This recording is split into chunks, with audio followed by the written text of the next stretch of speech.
Hello guys, എല്ലാവർക്കും എൻ്റെ പുതിയ വീഡിയോയിലോട്ട് സ്വാഗതം. അപ്പോൾ നമ്മൾ ഇന്നത്തെ വീഡിയോയിലൂടെ നോക്കാൻ പോകുന്നത് നമ്മുടെ സ്പൈഡർമാൻ ബ്രാൻഡ് ന്യൂ ഡേയിൽ നമ്മുടെ മാർവൽ ഒളിപ്പിച്ച് വെച്ചിരിക്കുന്ന സീക്രട്ട് വില്ലനെ കുറിച്ചാണ്. ട്രെയിലറിലൊക്കെ നമ്മുടെ സേഡി സിംഗിനെയാണ് അവർ കാണിച്ചിരിക്കുന്നത്. ജീൻ ഗ്രേ ആണെന്നൊക്കെ പറയുന്നു പുള്ളിക്കാരത്തി. പക്ഷേ സേഡി സിംഗിൻ്റെ മേളിലും ഒരു വില്ലനുണ്ട്, അത് ഉറപ്പാണ്. പക്ഷേ ട്രെയിലറിലൊന്നും ഒരു ഹിൻഡ് പോലും അവർ തന്നിട്ടില്ല. അങ്ങനെ നമ്മൾ ഇരിക്കുമ്പോഴാണ് കുറേ ഫാൻ തിയറീസ് നമ്മളെ സോഷ്യൽ മീഡിയയിലൊക്കെ കറങ്ങി നടക്കുന്നുണ്ട്. അതിലൊരു ക്രേസി ഫാൻ തിയറിയാണ് മിസ്റ്റർ നെഗറ്റീവ്.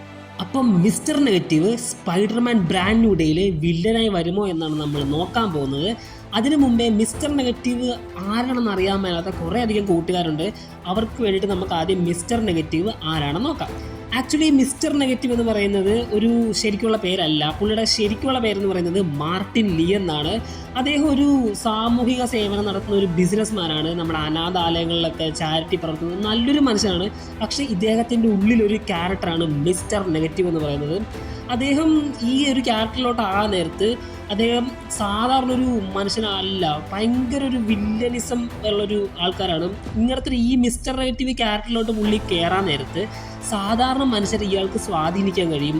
പിന്നെ സാധാരണ മനുഷ്യൻ്റെ ഉള്ളിലുള്ള ക്രോധം, വെറുപ്പ് എന്ന വികാരങ്ങളെ ഇയാൾക്ക് പുറത്തു കൊണ്ടുവരാനും സാധിക്കും. ഇതാണ് മിസ്റ്റർ നെഗറ്റീവിൻ്റെ ഒരു മെയിൻ ഒരു കഴിവെന്ന് പറയുന്നത്.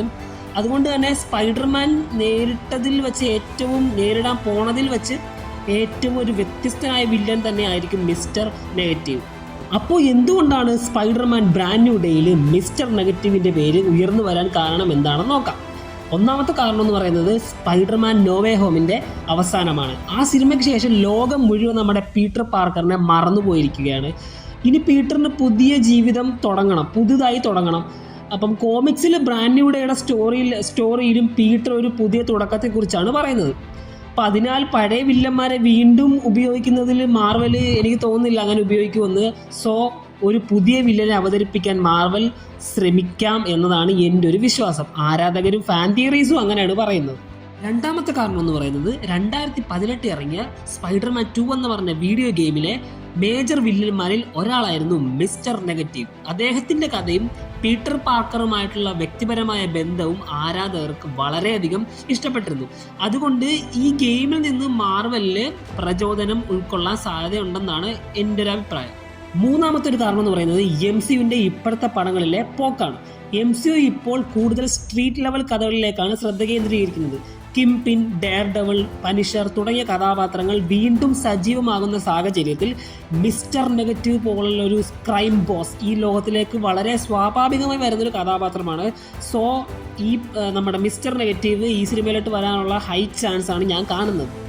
ഇത്രയൊക്കെ പറഞ്ഞാലും നമ്മുടെ മാർവൽ സ്റ്റുഡിയോസ് മിസ്റ്റർ നെഗറ്റീവാണ് സ്പൈഡർമാൻ ബ്രാൻഡ് ന്യൂ ഡേയുടെ വില്ലൻ എന്ന് ഒരിടത്തും പറഞ്ഞിട്ടില്ല. ഇപ്പോൾ പ്രചരിക്കുന്നതെല്ലാം ആരാധകരുടെ ചർച്ചകളും കോമിക്സ് അടിസ്ഥാനമാക്കിയുള്ള ഫാൻ തിയറികളുമാണ്. എന്നിരുന്നാലും ഈ തിയറി സത്യമാണെങ്കിൽ സ്പൈഡർമാൻ നേരിട്ടത് വെച്ച് ബെസ്റ്റ് വില്ലനായിരിക്കും നമ്മുടെ മിസ്റ്റർ നെഗറ്റീവ് എന്ന് പറയുന്നത്. അതുകൊണ്ട് തന്നെ മിസ്റ്റർ നെഗറ്റീവ് വലിയ സ്ക്രീനിൽ എത്തുമോ എന്നറിയാൻ ആരാധകർ വലിയ പ്രതീക്ഷയോടെയാണ് കാത്തിരിക്കുന്നത്. അപ്പോൾ കേസ് ഇത് നിങ്ങളുടെ അഭിപ്രായമാണ് എനിക്ക് അറിയേണ്ടത്. നിങ്ങളുടെ അഭിപ്രായം താഴെ തീർച്ചയായിട്ടും കമൻറ്റ് ബോക്സിൽ കമൻറ്റ് ചെയ്യുക. സ്പൈഡർമാൻ ബ്രാൻഡ് ന്യൂ ഡേയിൽ പ്രധാന വില്ലൻ നമ്മുടെ മിസ്റ്റർ നെഗറ്റീവ് ആയിരിക്കുമോ, അതോ മാർവൽ നമ്മൾക്ക് വേണ്ടി വേറെ വല്ല സർപ്രൈസ് ഒളിപ്പിച്ച് വെച്ചിട്ടുണ്ടോ എന്ന് നിങ്ങൾ താഴെ കമൻറ്റ് ഒന്ന് ഇട്ടേക്കണേ. അപ്പം ഗൈസ്, ഇന്നത്തെ വീഡിയോ ഇത്രയേ ഉള്ളായിരുന്നു. അപ്പം നിങ്ങൾക്ക് എല്ലാം മിസ്റ്റർ നെഗറ്റീവിനെ കുറിച്ചെല്ലാം മനസ്സിലായെന്ന് വിചാരിക്കുന്നു. അപ്പം ഈ വീഡിയോ ഇഷ്ടമായെങ്കിൽ തീർച്ചയായിട്ടും ലൈക്ക് ചെയ്യുക, സബ്സ്ക്രൈബ് ചെയ്യുക. ഇങ്ങനത്തെ കിടിലൻ വീഡിയോ ആയിട്ട് ഞാൻ ഇനിയും വരുന്നതായിരിക്കും. നെക്സ്റ്റ് വീഡിയോ ആയിട്ട് കാണുന്നവരേക്കും ബൈ.